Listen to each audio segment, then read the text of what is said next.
అందరికీ నమస్కారం.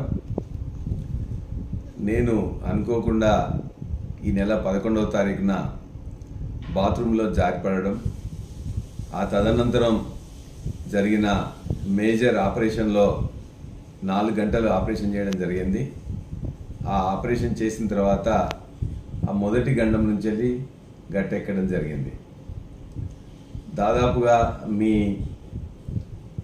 జనగామ నియోజకవర్గ ప్రజల యొక్క దీవెనలు, ప్రార్థనలు, వారి యొక్క ఆశీర్వాదాల వల్ల నేను తొందరగా కోలుకోవడం జరుగుతుంది.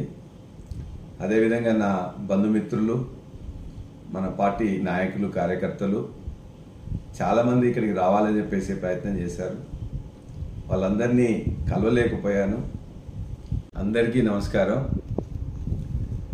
నేను అనుకోకుండా ఈ నెల 11వ తారీఖున బాత్రూంలో జారిపడడం, ఆ తదనంతరం జరిగిన మేజర్ ఆపరేషన్లో 4 గంటలు ఆపరేషన్ చేయడం జరిగింది. ఆ ఆపరేషన్ చేసిన తర్వాత ఆ మొదటి గండం నుంచి వెళ్ళి గట్టెక్కడం జరిగింది.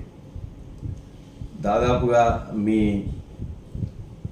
జనగామ నియోజకవర్గ ప్రజల యొక్క దీవెనలు, ప్రార్థనలు, వారి యొక్క ఆశీర్వాదాల వల్ల నేను తొందరగా కోలుకోవడం జరుగుతుంది. అదేవిధంగా నా బంధుమిత్రులు, మన పార్టీ నాయకులు, కార్యకర్తలు చాలామంది ఇక్కడికి రావాలని చెప్పేసి ప్రయత్నం చేశారు. వాళ్ళందరినీ కలవలేకపోయాను. ఖచ్చితంగా డాక్టర్స్ 2 వారాలు ఎవరిని కలవద్దు,